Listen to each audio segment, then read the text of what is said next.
Assalamualaikum warahmatullahi wabarakatuh. Kami berlima ingin mempresentasikan aplikasi barcode scanner food halal pada produk makanan import berbasis Android. Dan ini anggota kami. Saya Muhammad Fakih, NPM 18630752. Saya Aldi Renaldi, 18630216. Saya Rafli Nur Rahman, 18630821. Saya Yusul Mehendra Gandhi, 18631067. Saya Nanda Rizky Ramadan, NPM 18630995. Di sini saya akan membacakan analisis aplikasi Citra tentang sejarah. Pada tahun 1932, Wallace Plain membuat sistem pemeriksaan barang di perusahaan retail. Awalnya teknologi kode batang dikendalikan oleh perusahaan retail. Lalu diikuti oleh perusahaan industri meminta Drexel Institute of Technology di Philadelphia untuk membuat sistem pembacaan informasi produk selama check-out secara otomatis. Pada tanggal 20 Oktober 1949, Woodland dan Silver berhasil membuat prototipe yang lebih baik. Akhirnya pada tanggal 7 Oktober 1952, mereka mendapatkan hak paten dari hasil penelitian mereka. Di 1966, pertama kalinya kode batang dipakai secara komersial adalah pada tahun 1970, ketika Logicon Inc. membuat Universal Grocery Product Identification Standard atau disingkat UGPIC. Perusahaan pertama yang memproduksi perlengkapan kode batang untuk perdagangan retail adalah Monarch Marking.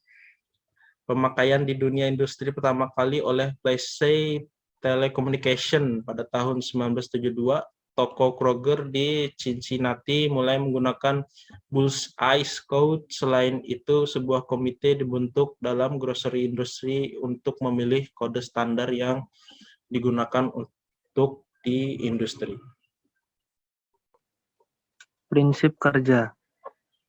Pertama, saat mengambil foto barcode dengan menggunakan kamera, maka prosesnya potongan citra berwarna akan diubah menjadi citra abu-abu atau grayscale. Proses citra ke bentuk grayscale dilakukan dengan mengambil piksel dari suatu citra yang kemudian dihitung menggunakan rumus pseudocode atau mencari nilai ambang dari gambar grayscale dengan menggunakan metode Boyer-Moore.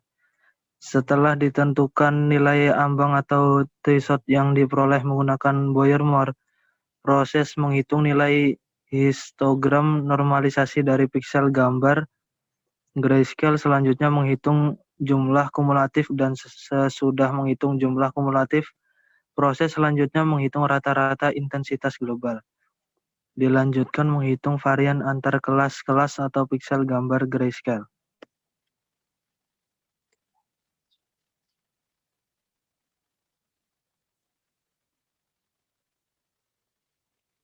Sesudah menentukan nilai varian, proses selanjutnya menentukan nilai ambang atau nilai maksimal dari gambar grayscale. Citra grayscale yang dihasilkan dari proses sebelumnya akan dirubah menjadi sebuah citra biner, yaitu citra yang hanya memiliki dua buah tingkatan keabuan, yaitu hitam dan putih. Proses penentuan pemberian tingkatan warna hitam atau putih ditentukan berdasarkan nilai threshold yang diperoleh menggunakan Boyer-Moore. Setelah semua proses di atas selesai, akan ditampilkan pada aplikasi tentang informasi produk yang telah di-scan menggunakan barcode-nya, di mana akan terdapat beberapa informasi seperti nomor kode produk, nama, produsen, dan jika produk tersebut halal, maka akan tampil nomor sertifikat halal dari MUI. Proses pencitraan barcode. Untuk membaca barcode ini, diperlukan sebuah alat membaca barcode atau barcode scanner dengan menggunakan sinar laser yang sensitif terhadap refleksi dari ketebalan garis, jarak atau ruang antar baris, dan variasi lainnya. Data tersebut dibaca oleh barcode scanner yang kemudian ditransfer ke komputer untuk diolah lalu ditampilkan sebagai data yang terbaca oleh manusia.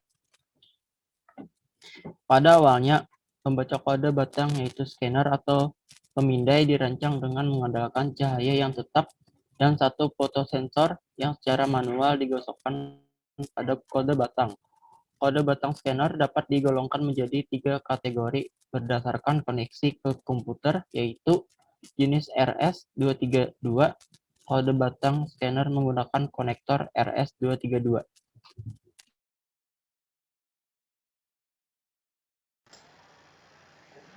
Selanjutnya, sistem atau alat yang digunakan. Yang pertama ada Android Studio. Android Studio digunakan sebagai IDE atau Integrated Development Environment. Dalam artian lain, ini sebuah lingkungan pengembangan integrasi resmi yang memang dirancang khusus untuk pengembangan sistem operasi Google, khususnya Android. Aplikasi yang satu ini dibangun di atas sebuah perangkat lunak yang dinamakan IntelliJ IDEA, yang dimiliki oleh JetBrains. Android Studio dapat juga disebut sebagai pengganti dari Eclipse Android Development Tools atau ADT sebagai ide utama dalam pengembangan sistem Android atau sistem aplikasi Android yang asli. Yang kedua ada Firebase. Firebase ini digunakan sebagai database dan sebagai backend daripada sistem ini. Jadi Firebase ini menyediakan pengembangan aplikasi API yang memungkinkan aplikasi data yang akan disinkronasi di klien akan disimpan di cloud Firebase. Firebase juga menyediakan library untuk berbagai klien platform seperti Android, iOS, JavaScript, Java, Objective-C, dan Node. Selanjutnya, algoritma Boyer-Moore. Algoritma ini dikembangkan oleh Robert S. Boyer dan Stroher Moore. Berbeda dengan algoritma brute force atau KMP yang menggunakan perbandingan dari kiri. Pada pola Boyer-Moore menggunakan perbandingan dari kanan, sehingga lebih banyak informasi yang bisa didapatkan. Selain itu, pada algoritma ini dikenal juga istilah last occurrence, yaitu posisi suatu karakter terakhir ditemukan pada suatu pola. Misalnya, diberi pola P sama dengan A, B, A, B, A, maka last occurrence dari A, L, A adalah 6, dan last occurrence dari B, L, B adalah. Selanjutnya akan dilanjutkan oleh teman saya, Yusril. Ada metode atau teknologi yang digunakan. Seperti yang sudah dijelaskan di atas, aplikasi ini menggunakan Android Studio sebagai software pengembangan aplikasinya dan Firebase sebagai database-nya. Adapun pencarian barcode pada database dilakukan dengan menggunakan algoritma Boyer-Moore. Berdasarkan analisa terhadap metode yang digunakan, maka dilakukan analisa terhadap cara kerja perangkat lunak yang akan dirancang. Adapun cara kerja dari proses pembacaan barcode barang melalui perangkat lunak ini adalah sebagai berikut. Yang pertama, yaitu membaca barcode produk dengan menggunakan kamera handphone dengan cara men-scan barcode yang tertera di kemasan produk. Selanjutnya, melakukan cocokan nilai digit, yaitu melakukan pembacaan dan pencocokan nilai digit barcode.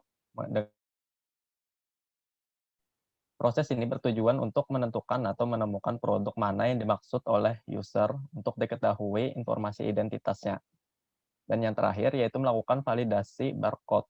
Proses ini bertujuan untuk menampilkan informasi yang diperoleh di database tentang produk yang ingin dicari tahu identitas dan halal atau tidaknya produk tersebut.